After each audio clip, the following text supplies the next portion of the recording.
MLA साहब को मैं लाइक करता हूँ, मैं उनका सपोर्टर हूँ। मैं उनको भी बोला तो एमएलए साहब मेरे को बोले आपके बेनिफिशियरी मेरे पास आंदे, मैं उनके साथ आता हूँ। आप श्री विजय सिंह एक्स एमएलसी साहब हमारे वार्ड नंबर 1 में जो वोट 1025 वोट लिए, उनको हमारे वार्ड के कई लोग कांटेक्ट किए, अब तक कुछ रिस्पांस नहीं। बोले मकसूद ये गलत बोल रहा है। तो मैं सबके सामने गांधी चौक में सबको हाथ जोड़कर माफी मांगता हूँ। आइंदा किसी प्रेस में नहीं आऊंगा, किसी के सामने बात नहीं करूँ। सोशल वर्कर है शोएब केबियन बोलकर, उन्होंने आके बोले कि सोशल वर्कर हूं मैं, इसका कॉन्ट्रैक्टर जीएम कॉन्ट्रैक्टर बोल के, वो कौन है पता नहीं, और कोई मैं लीडर नहीं, कुछ नहीं। मेरे को मालूम है जीएम कॉन्ट्रैक्टर कौन है। काम चालू होकर 2-3 साल हुआ, किसी का बेसमेंट हुए, किसी का अभी भी घर टूटा हुआ है। जिन आपके सपने हमारे अपने, new Asia developers private limited company. RG Public School admissions are open for LKG, UKG and first standard. Hurry up! Alamin English Medium, Primary and High School. Secure your child bright future. Today free admissions, limited seat available. Hurry up! Modern men's parlor, tattoo studio, body massage, haircut and marriage setup for boys done here. Knowledge Park, the creative school. Admissions are open from LKG to 10th standard. Free uniform for new admission students. मैं सैयद मकसूद, हमारे ward number 1 में गाड़वन गली में जो slum board के development के work के लिए जो इतना स्लो वर्क, स्लम मेरे हिसाब से स्लम किस नाम को देते हैं मेरे भी समझ में नहीं आ रहा। स्लम बोर्ड बोले तो गरीब लोगों का एरिया, जिसमें 2021-22, 22-23 से काम चालू हुआ है। अब तक इसमें इतनी सुस्ती, पहले तो काम फर्स्ट स्टेज में चालू हुआ, उसके बाद हमारे वार्ड में 2 घर अब तक बने, उसके बाद वार्ड नंबर 1 गाड़वन गली बोलकर जिसको नाम है स्लम बोर्ड में डिक्लेयर किया गया है, जिसमें 250 घर सेंक्शन हुए। 250 घर में 2 घर अब तक कंप्लीट हुए, उसके बाद जो भी घर चालू हैं अब तक अनकंप्लीट हैं। हमारे वार्ड में स्लम कुछ ड्राइवर है, कुछ खेत में करने वाला है, कुछ तरकारी बेचने वाला है, ऑटो चलाने वाला है, कुछ आरसीसी काम करने वाला है, कुछ ड्राइवर है। उनको कहा गया है कि आपका घर तोड़ दो और घर का काम इमीडिएट चालू किया जाएगा। वो लोग खुशी खुशी, उनको कहा गया है कि 3 इंस्टॉलमेंट में पैसा देना पड़ेगा। फर्स्ट आपको 95,000 देना पड़ेगा, जिसमें आपको 3 इंस्टॉलमेंट पे देना पड़ेगा। तो वो लोग खुशी खुशी, कुछ लोग अपने पास थे सो दिए, कुछ लोग संग से उठाए, कुछ लोग अपनी बीवी का मंगलसूत्र या कुछ अपने सोने के तौर पर पैसे रखकर अपने घर को डिमोलिश किया डीडी भरने के लिए। डीडी भरने के बाद काम चालू किया। गुत्तेदार कौन है पता नहीं। उसके बाद आज ही हमको मालूम पड़ा कि हमारे पास एक, हमारे वार्ड के एक सोशल वर्कर हैं शोएब केबियन बोलकर, उन्होंने आके बोले कि सोशल वर्कर हूं मैं, इसका कॉन्ट्रैक्टर जीएम कॉन्ट्रैक्टर है बोल के। वो कौन है पता नहीं, और कोई मैं लीडर नहीं, कुछ नहीं। मेरे को मालूम हुआ जीएम कॉन्ट्रैक्टर कौन है। काम चालू होकर 2-3 साल हुआ, किसी का बेसमेंट हुए, किसी का अभी भी घर टूटा हुआ है। जिनका भी घर कंप्लीट हुआ वो लोग साहूकार लोग थे, अपने तरफ से कुछ कॉन्ट्रैक्टर को इमदाद दिए, वो अपने घर को तकमील पे पहुंचाए।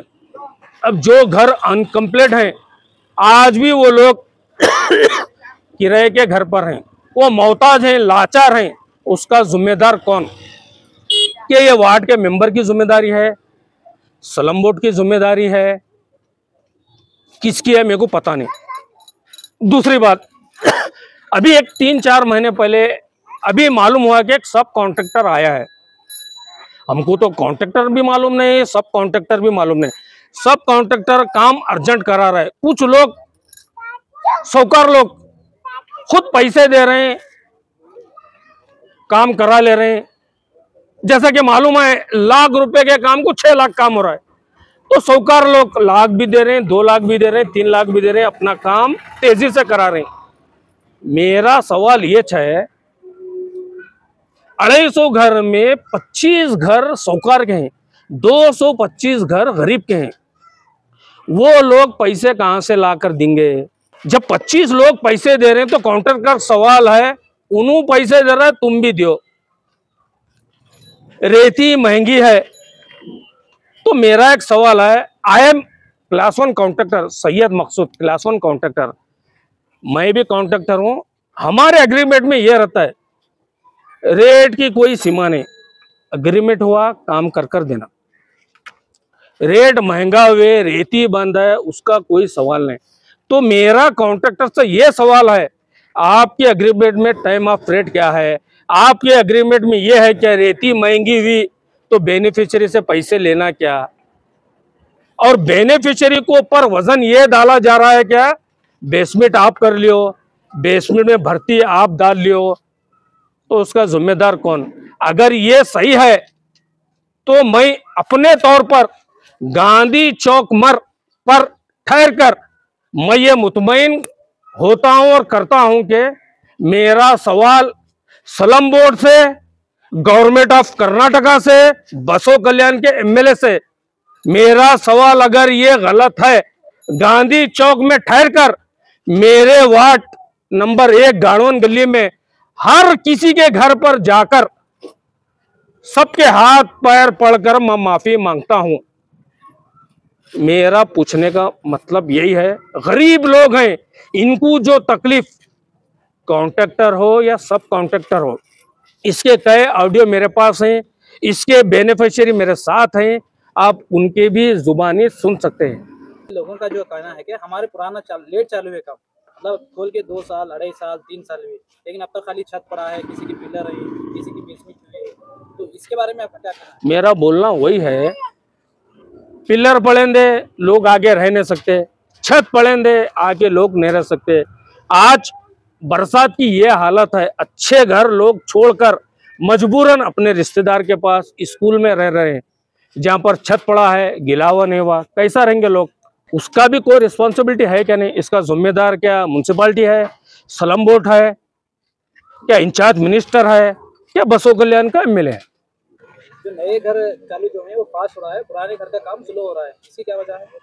पुराने जो कॉन्ट्रैक्टर थे वो अपने तरीके से अच्छी क्वालिटी में काम किए, वाइट रेती में काम किए, बार जो डालना है 60 mm डाले, वो ओके। नया कॉन्ट्रैक्टर जो है ब्लैक सैंड यूज कर रहा है, बेसमेंट कॉन्ट्रैक्टर को करो बोल रहा है, पुराना कॉन्ट्रैक्टर भी बेसमेंट भर्ती डालने लगा है, नया कॉन्ट्रैक्टर भी बेसमेंट भर्ती डालने को लगा रहा है, और नया कॉन्ट्रैक्टर लेबर को, बेनिफिशियरी को बोल रहा है कि काम आप चालू करो, पेमेंट मैं देता हूँ। लोग संघ से पैसे उठा के ला के लेबर को दे रहे हैं, कॉन्ट्रैक्टर पैसे नहीं दे रहा। अगर इसका रिव्यू लेना चाह रहे हैं, हमारे वार्ड के लोगों से लियो, बेनिफिशियरी से लियो। अगर इसमें मेरा कुछ भी झूठ सच है, मैं इसकी गवाही देने के लिए गांधी चौक में पूरे प्रेस के सामने मैं गवाही देता हूँ। अगर बेनिफिशियरी बोले मकसूद ये गलत बोल रहा है, तो मैं सबके सामने गांधी चौक में सबको हाथ जोड़कर माफी मांगता हूँ। आइंदा किसी प्रेस में नहीं आऊँगा, किसी के सामने बात नहीं करूँ।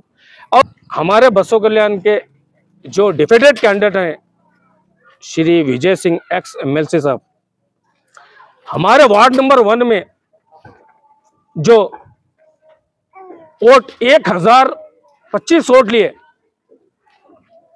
उनको हमारे वार्ड के कई लोग कांटेक्ट किए, अब तक कुछ रिस्पांस नहीं। बसो कल्याण एमएलए साहब को मैं लाइक करता हूं, मैं उनका सपोर्टर हूं, मैं उनको भी बोला तो एमएलए साहब मेरे को बोले आपके बेनिफिशियरी मेरे पास आंदे, मैं उनके साथ आता हूं, आपके वार्ड को देखता हूं, करता हूं। एक बार मैं बसो कल्याण एमएलए को भी मैं विजिट करा, एमएलए साहब भरोसा दिलाए कि मैं 1 महीने में काम चालू कराता हूँ। कुछ काम चालू हुए, कुछ नहीं हुए, ये बात आप बेनिफिशियरी से पूछ सकते हैं।